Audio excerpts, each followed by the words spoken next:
Professor Mundell will now speak. How long will the dollar era last? Here's Professor Mundell, please.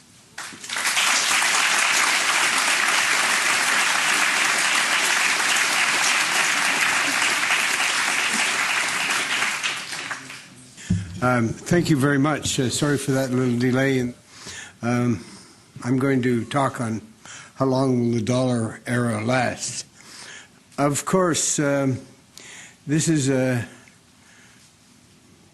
says something about the future, and as the famous baseball player Yogi Berra said, he said, it's difficult to make predictions, particularly about the future. He's the expert on pleonasms, and so I'll talk on different things in connection with this, and we'll go ahead now. Get into it. The currency area revolution, which came about very soon, it was the forerunner of a currency revolution in which countries all over the world are forming monetary unions. The creation of the euro and the ECB was one of the most important monetary events of the 20th century, second only, I think, to the creation of the Federal Reserve System in 1913. Now, when I say that, people wonder why I put such importance to that event compared to all the big shocks to the international monetary system that seem to have occurred in the rest of the century. Like, well, I put here 1913, the creation of the Federal Reserve, but what about the breakdowns of the international gold standard in 1915, or 1931, or 1933, or 1971? Aren't they important? Or the creation of the International Monetary Fund and the World Bank, the Bretton Woods twins in New Hampshire, Bretton Woods, New Hampshire in 1944, or the movement to floating rates in 1973. Well, the fact is that there's something, a structure underlying history that is more dominating than the degrees and the extent to which exchange rates are fixed, or the way, even the gold standard. The underlying structure is the power configuration of the system. And two events in the 20th century really are sufficient to characterize what the major components of it. One, the creation of the Federal Reserve System, so important, not because it's just the creation of a central bank. There were probably about 20 central banks in existence in the early 1900s. Only 20. Now there are, of course, 185, something like that. But there were 20, and the creation of another one wouldn't seem to be important, except that it was the creation of a central bank for the country that was on the way to becoming a super economy, an economy that already in 1913 was bigger than the next three biggest economies put together, bigger than Britain, Germany, and France put together. So it was a dominating thing, and that size of the U.S. economy gave it the power to determine, to a very large extent, the nature of the international monetary system, the nature of the gold standard. The analogy I like to use is the solar system. It's a kind of power analogy, because power is an important. It isn't at the center of economic thinking. It's at the center of political thinking, but it fits and has a big role in economics. It's the weight, the center of gravity, if you like, of the system. Imagine our solar system. All the planets are dominated by the sun, bilateral relations with the sun, and the multilateral components of the differences is not really so very important compared to that overwhelming thing. But just suppose that one of the planets got bigger and bigger all the time. Maybe Jupiter, the biggest planet, got bigger and bigger and bigger, and it got bigger than the sun itself. Then the rest of the solar system would start to rotate around Jupiter. So the sun was like gold in a way, and Jupiter was like the United States, only it isn't something fixed for all our eons that we're going to be around. It's sort of the relations are fixed, but if you make the solar system dynamic over the billions of years, of centuries, and so on, then of time, you would see evolution of it too. So that's why I say the most important event was the creation of the Federal Reserve. And then the second most important event in that sense was the creation of the European Central Bank, because it activated the combined power, it concentrated the monetary power of a large part of the European Union. And a very important part of it, and that altered a little bit, not in a completely dominating way, but in a very important way. It altered the power configuration of the system. Now, with the creation of the Federal Reserve, when it was created immediately, it didn't have any noticeable impact, not at the moment, because the Fed didn't do anything other than what it did before. But the shock that occurred to the system with the outbreak of World War I was a major event. And quickly, the United States got a big export surplus, supplying equipment and arms to Europe. And gold flowed to the United States, and that was automatically, by the Federal Reserve, monetized and raised the money supply in the United States. You could say the rest of Europe went off gold, and the United States, it came to the United States, and this doubled the price level in the United States. From 1914 to 1920, it doubled the price level. And this price level was the price level that was the benchmark price level for the world economy, because the dollar by this time was taking over from the pound sterling. All through the previous century, the pound sterling had been, or at least since the Napoleonic Wars, had been the major currency in Europe. And so this became so important here. This little table summarizes the way in which the systems have evolved over this.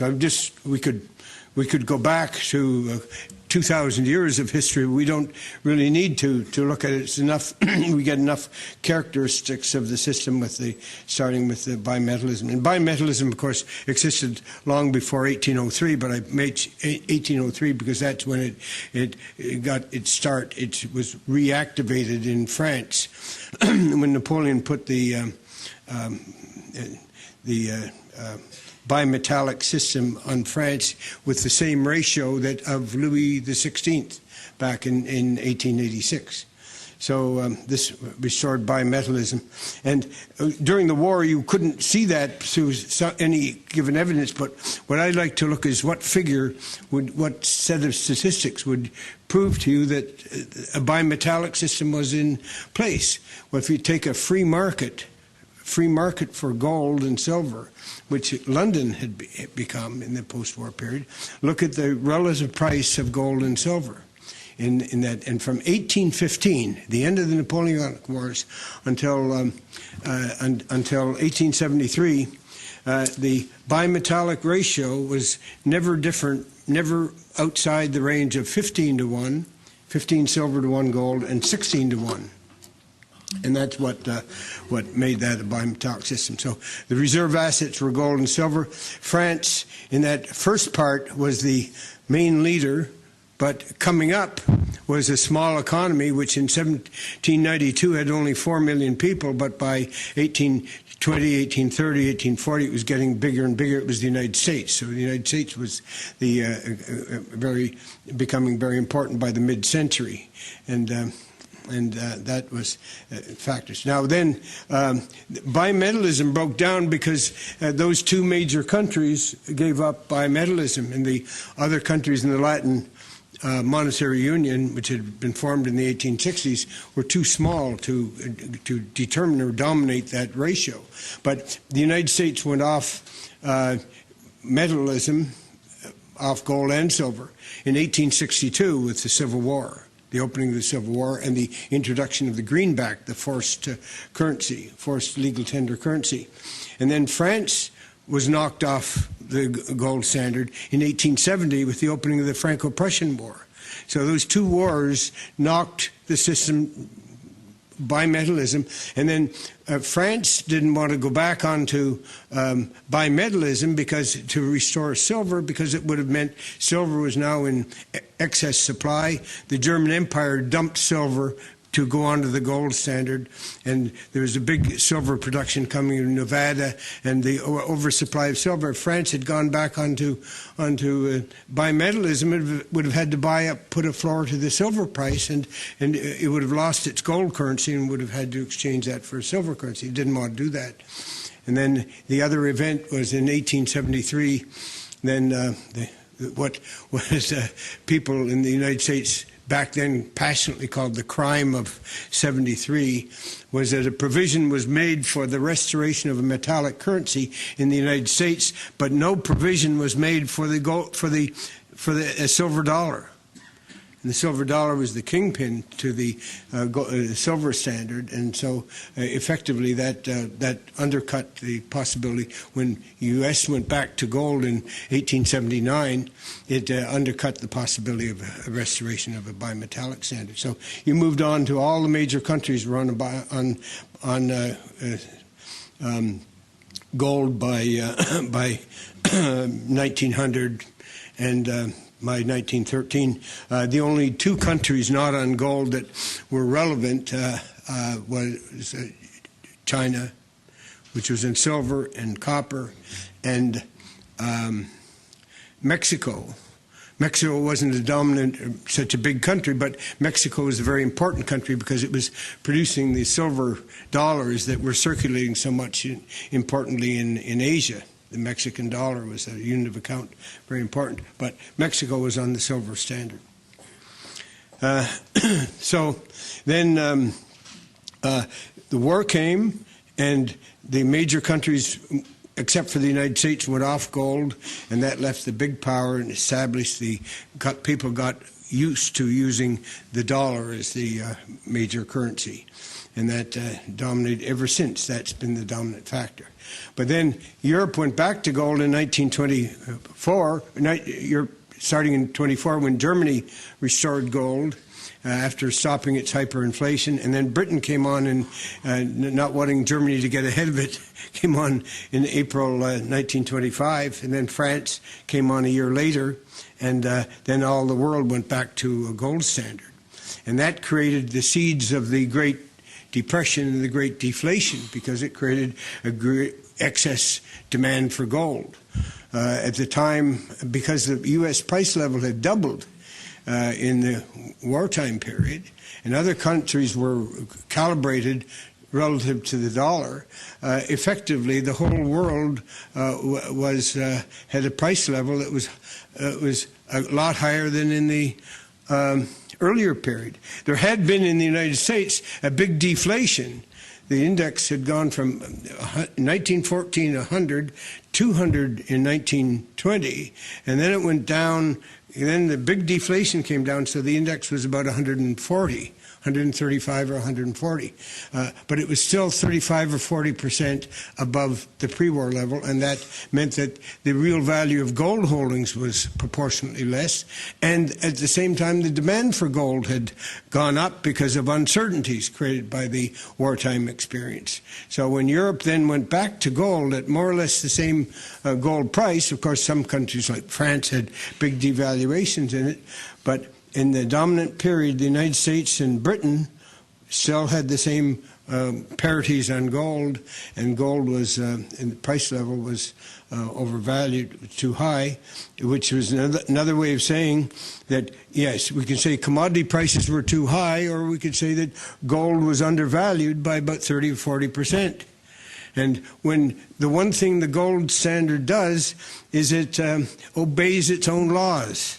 It did what it's supposed to do. When countries went back to the gold standard, it put the price level back to where it was before and where a gold standard would work. And that's why you got this 30% deflation in every single major country, a 30% fall in prices from 1930 to 1932. In those 3 years, prices went down by 30%. Absolutely horrendous deflation. And of course, with that came in the United States the collapse of the banking system. One thing that we notice today, whenever we see a big international collapse, all the major crises in banking history have always come from some deflationary urge, tendency, either appreciation of a currency or through deflation, falling prices. And that's always been caused by some kind of excess demand for money and excess supply of commodities. So I'll just make a little anticipation ahead that you be very strange to see a big bank collapse without an appreciation. You got the you got this in 1930. It was the most obvious one. But you also find this in the big savings and loan crisis of the 1980s and the international debt crisis in 1982. Deflation was associated with that in a form that people wouldn't recognize. They might think of it in terms of a falling price level, but the alternative is an appreciating currency.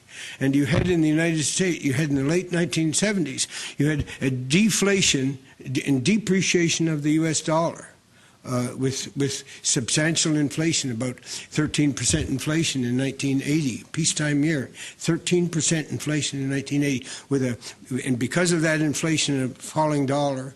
And then you had a sudden turnaround in the United States. Ronald Reagan got elected. You got the big supply-side revolution, huge tax cuts, which moved down the top tax rate down from 70% to 28%, and corporate tax rates were cut from 48% to 35%. So you got a tremendous, and the capital gains tax also. So you got a big revolution, taxes combined with a tight money on the part of the Federal Reserve System. They suddenly restored. Some of you may remember that interest rates went up to 22% in the United States over that period. And short-term interest rates went up to 22%. Long-term interest rates went up too, but they went up as high as 14%, which is enormous. But think of what that does to the Savings and Loan Association, which borrows short and lends long. The high short-term interest rates compared to long-term interest rates, and that's what bankrupted so many of the savings and loan associations. It was that deflationary, in fact, that disinflation caused, and the U.S. inflation rate came down from 13% to 4% in 1984. So it was a very successful turnaround of the economy, but a very painful adjustment to the banking system. Deflation was what caused that. So you get that phenomenon. And you'll find also that it may not seem so obvious, but the currency appreciation was involved in the current crisis that began this summer. And this was with the, remember, the dollar was, the euro was $1.64, $1.63 or 64, and it went down to $1.42.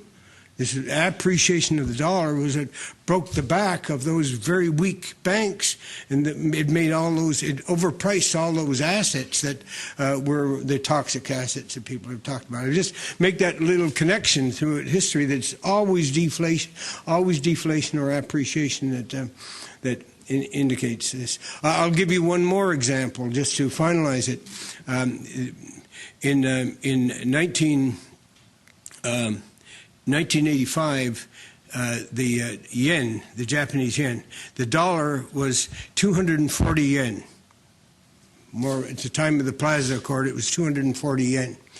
10 years later, the dollar had dropped to 80 yen. From 240 yen to 80 yen in 10 years, a tripling of the value of the yen against the dollar. And the Japanese had 16 years of deflation in the banking system from 1990 until 2005. I was in Japan at the time. I happened to read in the newspaper that for the first time since this is 1987, so for the first time since 1990, Japan's housing prices, construction prices had stopped falling. They'd bottomed out at that point, and they were beginning to return. So there again, the deflation is what causes those tremendous difficulties of Japan. 10 years of stagnation in that period because of the huge swings of the exchange rate. Well, this deflation, Britain checked out of it. It realized sooner than others it had made a big mistake by going back on the original parity, and it got out of it in 1931. And then 2 years later, the United States checked out on it. The first act of President Roosevelt when he was elected, when he came to office in March, was to float the dollar, take the dollar off gold, and the following year he devalued the dollar, raising the price to $35. And that's what characterized the monetary system from 1934 to 1971. It was that $35 price of gold, and it and so on. Now, we'll go into that. I won't go into this in detail. Let me just summarize this. The dollar standard after 3 wars, World War II, Korean War, and the Vietnam War, the U.S. price level had doubled, and we've gone up by 2.5 times.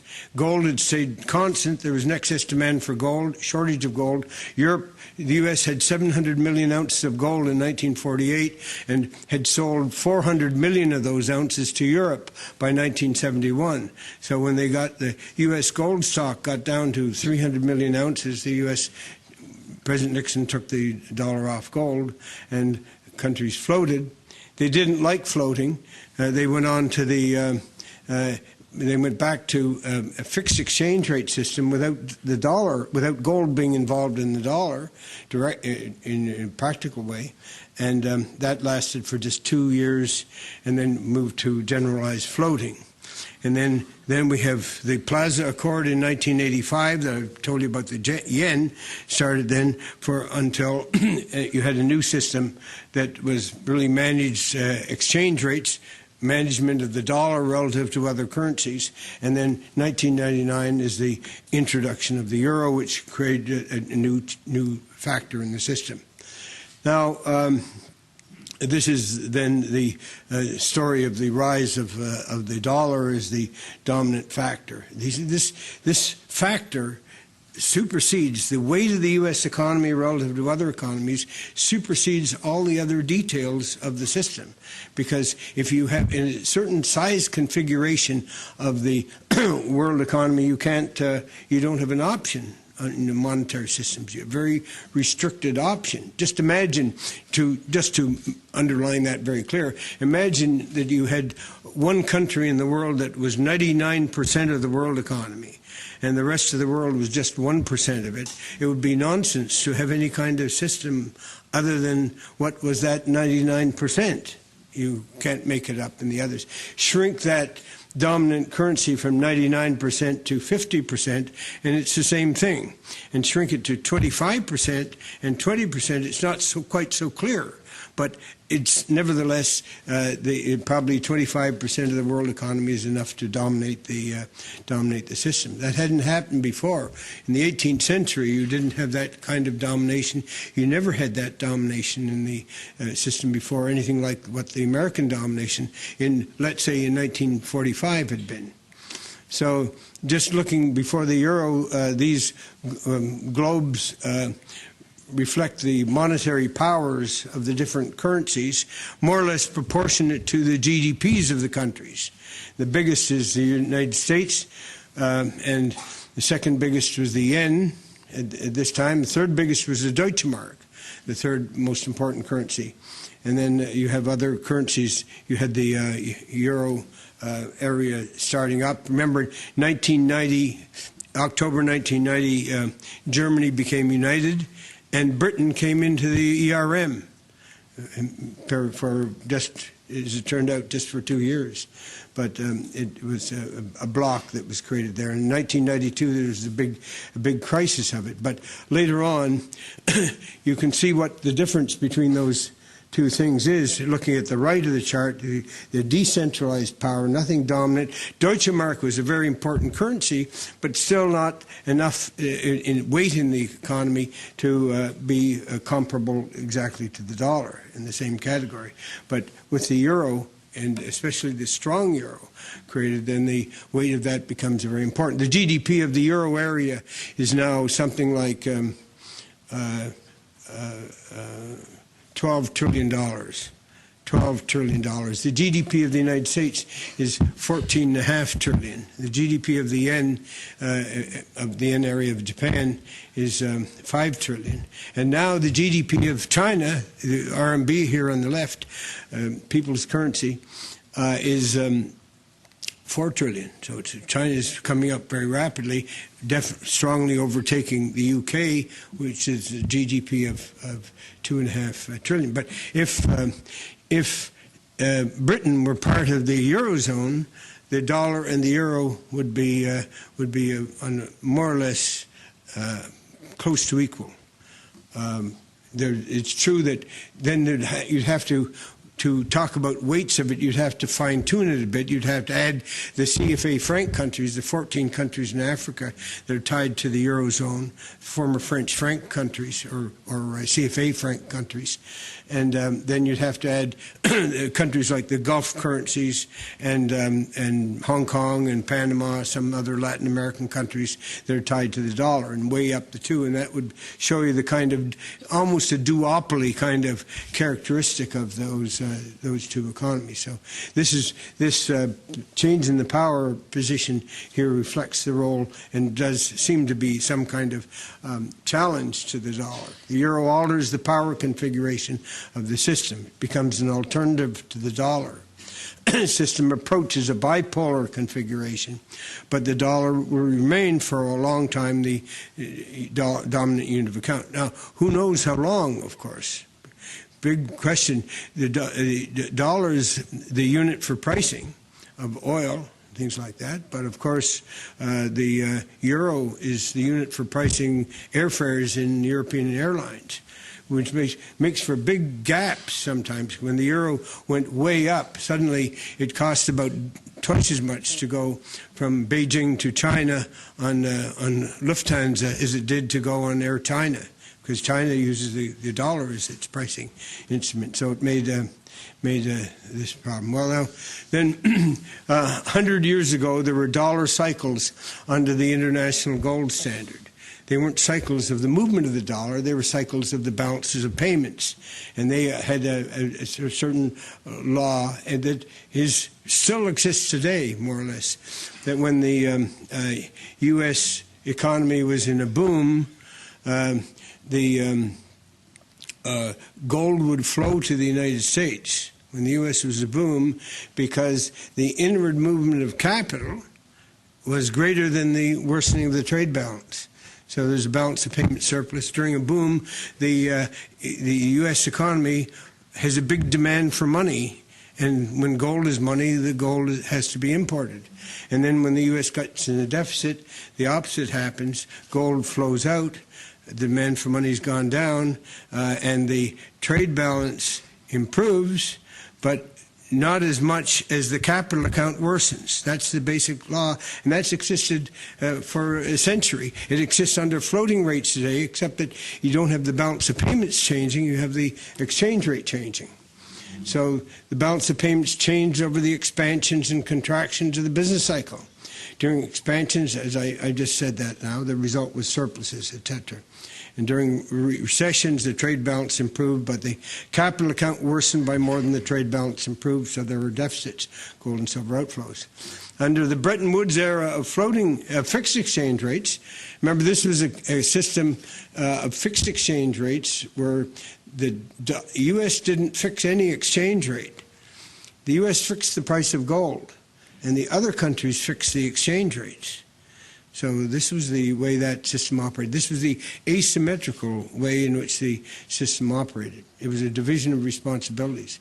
It was a fixed exchange rate system, but the fixed exchange rates were determined and employed by the interventions on the part of the big countries in the rest of the world, while the U.S. fixed the price of gold.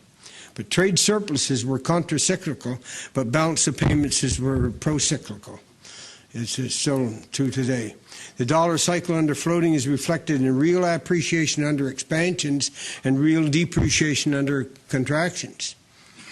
Now, what that meant was that if you take one example of this, a strong example was in the last half of the 1990s, you had a combination of two factors at work. You'd had, in the 1980s, the increased efficiency of the system caused by the sweeping tax cuts. Reaganomics, supply-side economics, the strong tax cuts which made the U.S. economy much more efficient.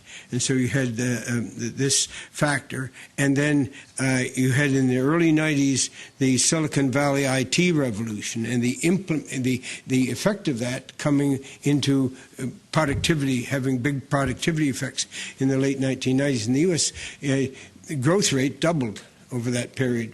And the U.S. became very, very strong. The dollar became strong, and this was a very great period of it. And so what that meant for a lot of countries is that countries that were fixed to the dollar, the improvements in productivity meant that the real dollar had to appreciate. The only way the real dollar could appreciate against countries whose currencies were fixed to the dollar was for those countries. The U.S. had maybe 2-3% inflation, but if you had to have a 5% real appreciation, it meant the other countries fixed to the dollar had to have deflation by about 2%. And you look at all those countries. You look at China. China had deflation of 2%, fixed exchange rate. 1 or 2%. Panama did. The Gulf currencies did. That was the way in which the system was operating. Now, this is what I'm saying, the real dollar. But when the dollar weakens, the real dollar has to depreciate. And what that means, when the dollar goes down, the countries fixed to the dollar experience inflationary pressure. Their prices go up. And that's up until the spring of this year, that was very much the case. You look all around the world, every country was experiencing unwanted inflation, more than they want, that were tied in some way, loosely or directly, to the U.S. dollar. China was having inflationary problems, and even though it was slightly appreciating against the dollar, so were all the countries of Southeast Asia. So were the Gulf states, all the Gulf states that are planning on a monetary union by 2010. Now, so there was a big question of, at this time, up until last spring, of pressure. Should countries get off the dollar standard? Is the dollar on its way out? And that's, in a way, why the subject of this lecture is how long will the dollar era last? People were saying they're expecting the dollar era to end. And this is why I'm talking about this issue, how long will it last, to look at it, because it did seem as if there's... Now, you have the dollar cycle. It's like the obverse of the euro cycle. The dollar plummeted in the late 1970s, soared in the early 80s, fell from 1985 to 94, soared from 94 to 2001, plummeted from 2002 to 4, rose during 2005 and fell during 2005 to 7, and then 2005 to 8, I should say now, and then appreciated since that time. There you have one picture of that cycle. This is the euro cycle, strong in the early 70s. And then weak in the first half of the 70s, and then strong again after the Plaza Accord after 85, and then weak in the late 1990s, and then up again. That's the cycle. So has the dollar become unstable? Well, the quick answer is no, or maybe not yet. But the U.S. inflation rate is not unduly high. The U.S. has maybe 2, 3, 4% inflation. It's not very far outside the ballpark. Nothing like 1979, 80, and 81 when the U.S. had 2-digit inflation. That was a real problem, but the U.S. inflation rate is not high. The euro is not above its former peak, and interest rates are relatively low, about 4.5%, not what you expect if the dollar gets weak, and interest rates get way up. And the price of gold relative to oil, which is a very important marker, is really quite low compared to, say, in 1980. Of course, if gold took off, this would be a symbol of this.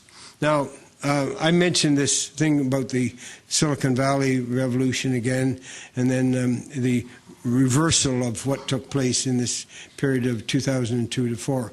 This gives a picture of the dollar cycle. The beginning, you probably can't read that, but the beginning is 1971 at the very left, and the end point is 2008, which shows that little upward glitch is the recovery, the beginning of the recovery of the dollar. We don't know. The question is how long, how high is that going to get? But when you look at that chart, you could draw a line across it, flat, all the way across it, and then expect the dollar to recover at a certain point. Or you could draw a line that has a downward slope to find the trend of where that's going to be. My own view is that that you would find some trend downward a little bit in the long run. And my views on that were the same as the views that I said before the euro came into being. I said when the euro, it was at a conference in Luxembourg in December 1998, just a few days before the euro came into being, I said that in the long run, the euro, when it comes into being, once it gets settled, is going to be comparable to the dollar. But the international reserves are predominantly in dollars. So they're underweight in euros and overweight in dollars. And the tendency is going to be on the part of central banks to increase the proportions of euros and decrease the proportions of dollars. And that's going to have a nagging effect, keeping the euro on the overvalued side and the dollar on the undervalued side. And that's going to keep a downward pressure on the dollar for 10 years. 10 years, because it would take a long $100 billion a year or $200 billion transfer. Takes a long time to work off this large excess, which is about $4.5 trillion in reserves and out of $6.5 trillion. So it would. Now, when we look at this, here we have to deal with this. Like a few months ago, it looked as if we were in a real dollar crisis. It looked, with the dollar, euro was shooting up through the $1.60 level. And I heard people saying it's going to go to $1.80 or $2, and I thought that was nonsense. But people were thinking in those terms. But you have to get a sense of the dynamics of the dollar standard over the 20th century in order to see what happens. You can't just take a low point or a high point and then predict that for the future. You have to predict the cycles. I identify $6 standards over the 20th century, and the first one was from 1915 to 1924. I mentioned that, when the dollar got entrenched as the unit of account and then started to be used as an important monetary asset. Then the dollar standard 2 came about after the U.S. raised the price of gold. The other countries, except for France, and then even France after 1938, went off gold. The dollar was the only one that stayed on gold around 1938 and beyond. And this was a period in which the dollar, after the devaluation, tended to be undervalued. So there was a period from 1934 to 1950 when there was a dollar shortage, because there was even a gold scare. In 1937, there was a gold scare. The U.S. had been buying a lot of gold, and professors had been saying how stupid it is for the United States to import all this gold and bury it in the reserve points of Fort Knox. They would say that, and they said that in their textbooks too. So there was a gold scare, which meant that people thought the United States might reduce its commitment to gold and might go off gold, and so Europeans were selling gold and trying to get rid of it, and there was a big excess supply of gold. So this is a period of a dollar shortage when the dollar was de facto better than gold.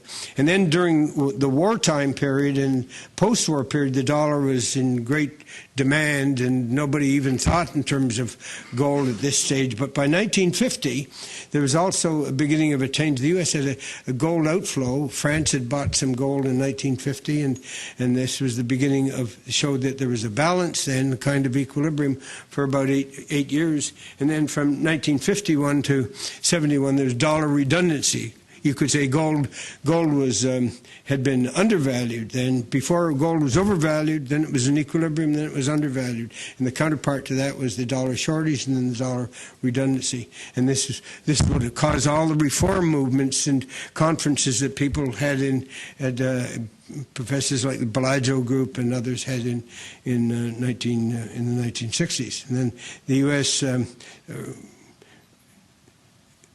solved the problem of the weak dollar, because it was a weak dollar against gold, not against other currencies, by going off gold.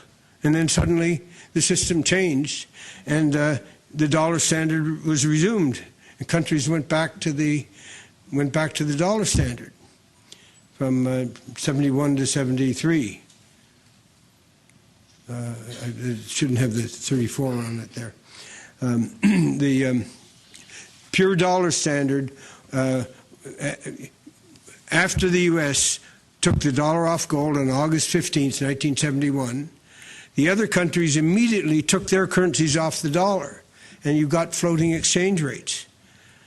I was in Panama at that time when that Sunday night. I came back to New York, and it was a Sunday night, August 15th, and I went to Italy because I have a home in Italy, and I called up the Bank of Italy. And of course, August it was a holiday. August 16th was a holiday, but the day after the holiday, August 17th, a Tuesday, I went to see Governor Carley, and he asked me at this point the lira had dropped from the dollar had dropped in Rome from 6.20, which has been the historic price for 20 years, to 585, I think, but it was dropped below 600. And he asked, what should he do? What should Italy do? And I said, you should support the dollar, because the lira is not strong enough to appreciate against the dollar. And he said, you're right, Mundell, but we have to go up for the sake of European solidarity. And the dollar then plummeted, and for a while the Europeans were happy to see this dollar going down and their currencies appreciating against the dollar. But very quickly they got the message that flexible exchange rates, and not just with the dollar, with all each other's countries. And the European monetary system had, at the Hague summit, they'd agreed in December 1999 to move toward a monetary union, and maybe by 1980. I don't know if they'd put the 1980 date in it yet, but it was wrecking things for Europe, and they couldn't find any way of doing it themselves. There was a talk of a joint float of the European countries, but you need a pivot for the joint float. And the French didn't want to use the Deutsche Mark. The Deutsche Mark didn't have yet the status yet. Historically, the biggest currency in Europe, most important, had been the pound sterling. But nobody exactly wanted to acknowledge the fact that the Deutsche Mark had overtaken the pound sterling as the most important currency in Europe. And so they couldn't manage the joint float. So they floated, and then they ended up going back to the dollar, no longer fixed to gold. And the official price of gold, the dollar was devalued at the French insistence. The price of gold was raised to $38 an ounce. And as Milton Friedman put it, he said, the U.S. raised the price at which it was neither buying nor selling gold to $38 an ounce. by this amount. So they moved up to that, and that was the... Well, that system lasted for, it was a currency area, a pure dollar standard, but there was no provision for who or how the global price level would be. De facto, it was left to the United States. And then American monetary policy was too expansionary for Europe, and Europe wanted to, there was a devaluation of the dollar, and then they broke up, that system broke up, and so on. And then you have a new system coming after the Plaza Accord, and then with the creation of this. So just summarizing those dollar standards, you go from one thing, when the dollar gets weak, the system changes. It just either recovers or the system changes. And that's what the meter is, and that's what I think is going to happen and continue to happen. And that's the clue to what will happen in the future. The characteristics of the transitions between the dollar standards. The system changes because so far still the system has been a relation between the dollar and the other currencies. Changed now, though, by the creation of the euro, which makes this a new partnership. So we come to the question, how long will the dollar era last? Well, this is has to be looked at in the framework of geopolitics. You have to ask questions like, what great power has 2.5 oceans around it? The United States has special properties in its hemisphere. For the next century or two, the United States is, unless the United States, the sick democracies, the struggle between the political parties really ruin the democracy. Unless they screw it up, it's going to be the dominant power in the hemisphere. There's no adversary, so it's going to still be there. It may not be the biggest power in the world, but then you have to find out which would be the biggest power and what would be the superpower that replaces the dollar. I look at this as a Canadian, but living in the United States most of the time, and you see this is this. Well, you look back. We ask the question, the great currencies and great powers have always been tied up together. Ancient Persia, the Daric, the Greek, the drachma, and the stater, the gold and silver currencies. The Macedonian, the gold stater of Philip was used all over Europe for a long time. Roman aureus and denarius. And the Arab ascendancy, the dinar and dirham, and still those are the currencies around. Charlemagne, the denier, Florence, the florin, Venice, the ducat. Now, Florence, these two city-states were not great powers in quite the same sense. Maybe Venice was, but they had their coins were of solid, fixed fineness throughout the whole period, and so they lasted for this long period. And then the Cruzado and the Spain, Austria, the dollar, thaler, France, the louis d'or, and the pound sterling. We come to this thing. Now, what would be the alternative to the dollar coming up in the future? The euro. Yes, definitely. In the period now, the euro is in a way comparable to the dollar. The yen, I think it's a great currency, but a great currency of the past. It's not going to be a dominant world currency, possibly. The Chinese yuan, definitely. China can be seen with its superb, very striking rate of growth, probably a stable political system. In its way, it looks as if it will be become a great power if it can manage the problems of the Chinese economy and keep the growth going.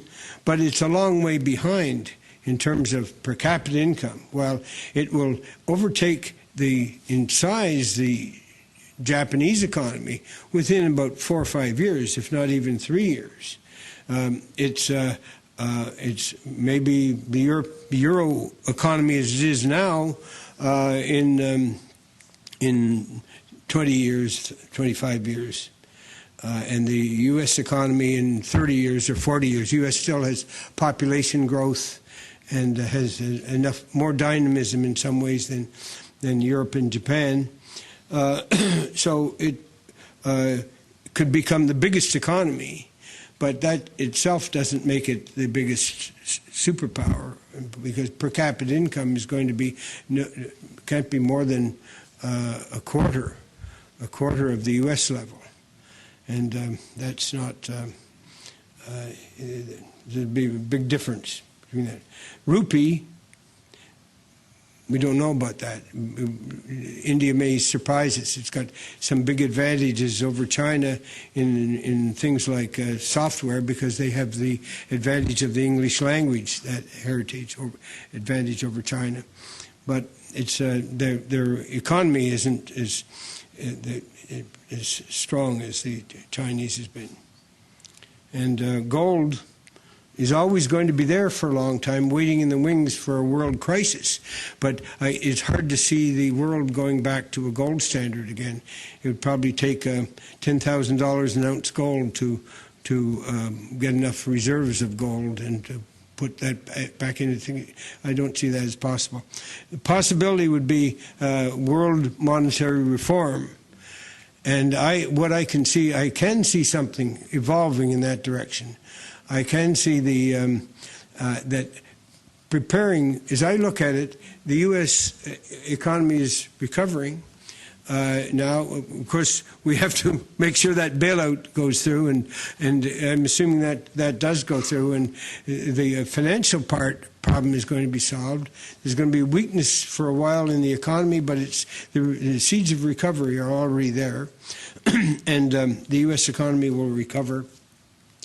And then you may have another period of 4 or 5 years, 3, 4 or 5 years of growth going on, and then there'll be another recession or big slowdown. And in that period, the whole deficit level is going to be much higher. The net indebtedness, the dollars outstanding, the overhang of dollars is going to be much larger. I could see a crisis emerging then.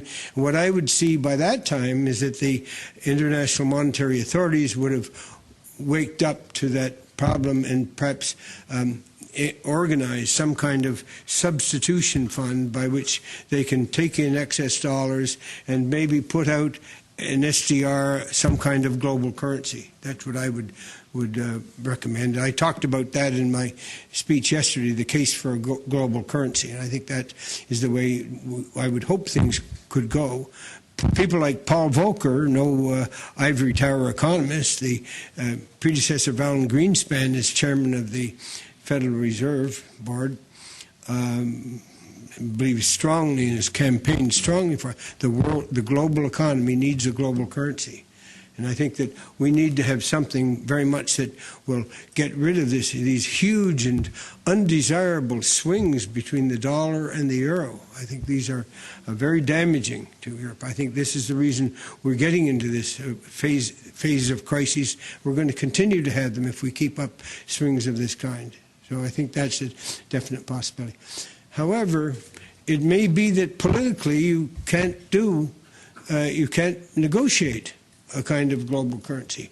That happened after the floating began in 1973. For 2 years, you had the Committee of 20 members designated from the executive board of the IMF, with 3 members from assistant people associated with it, like the secretaries of the Treasury and heads of the central bank, working for 3 years. 60 people in a room, maybe sometimes 100 people working in a room, trying to get an agreement, and they couldn't negotiate agreement. They couldn't negotiate an agreement because the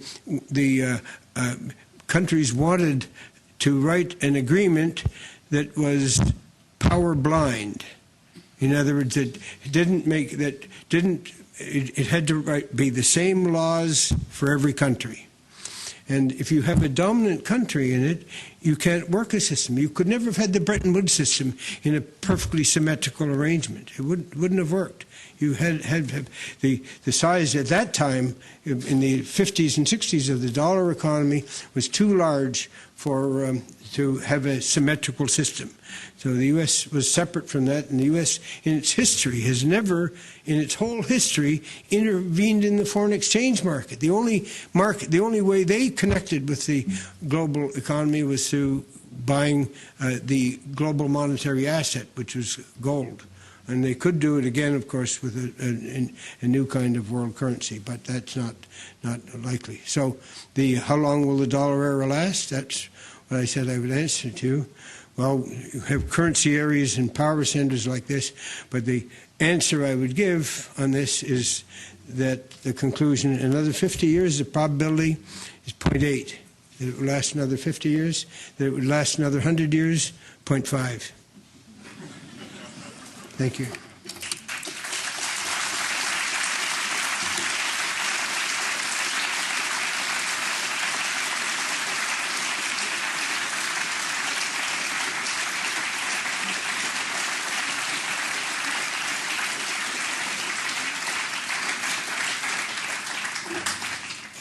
Thank you very much. My first question, of course, is what's the probability to last for another 200 years? We can go into this in the course of the discussion. There is room for a few questions, so why don't you simply start?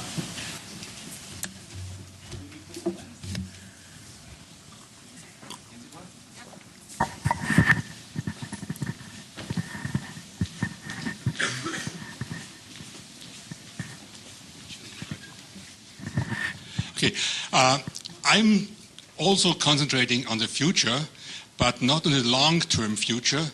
I'm concentrating on the near future. And as we all know, there has been a long tradition of American deficits, international deficits, for about, I think, say about 20 years, 30 years. There's a trade and current account deficit, and it has increased in the last years to about 5 or 6% of GDP. And if you take into account that the GDP, the relation between exports and GDP in the United States is just 10%, that means we have not just an absolute high level of imbalance, but also a relative high level of imbalance. So some people are arguing that we need some more depreciation of the dollar. But we all are afraid, I think, that the dollar will depreciate because it would cause economic problems in the rest of the world. Please could you comment on this, on two scenarios, non-adjustment and adjustment? Well, the irony is that the big deficits in the United States are associated with closely associated with prosperity of the world economy. Remember, just go back a year and leading up to the IMF, the big issues a year and a half ago for the IMF meetings was the IMF was running out of money. It was short of money it needed because nobody was borrowing. Countries, all the emerging market countries, which it typically borrowed from, didn't need any money, but they were getting money from the surplus from the United States, among other things. And they were awash in liquidity, and that was fine. So they were not. But it's that those dollar deficits have fueled the global expansion. And then the question is how do you cope with that in the United States? How dangerous is that for the United States, or how is that going to pay off in the long run in terms of international indebtedness? Well, again, you have to look back. If you look back in history of the United States, balance of payments, very crudely summarized, before World War I, the U.S. had deficits because it was a capital importer. And then in 1915, it had surpluses. And the European countries, particularly Britain and France, had to sell off their assets in the United States to fight the war. And the U.S. became a creditor. So from 1915 15, let's say, 1914 or 15, until 1975, the U.S. was a creditor and had balance of trade surpluses and current account surpluses. So it was building up its capital position. Its net capital position reached a peak in about 1975. Since 1975, for 33 years now, the U.S. has had deficits. Maybe one year, anecdotally, in 1990, it was a little different. But it had big deficits in the late 1970s, huge deficits in the 1980s, and then it got big deficits that got bigger and bigger from 1990 on, and they're tremendous now, 800 billion. In the last year, they've improved a bit. There's been a reduction in those deficits. But what happens to the net indebtedness position of the United States? Well, despite the fact that it would appear that with $700 or $800 billion of deficits, that should add to the net indebtedness of the United States. But the net indebtedness of the United States, according to the official figures of IMF transactions calculated, is roughly still $2.5 trillion. Very small amount. It says that the U.S. has a deficit, and the income and that says that the U.S. owes capital abroad. The U.S. has about, let's say, 19 or 20 trillion dollars in liabilities, and $17 trillion or $17.5 trillion of assets abroad.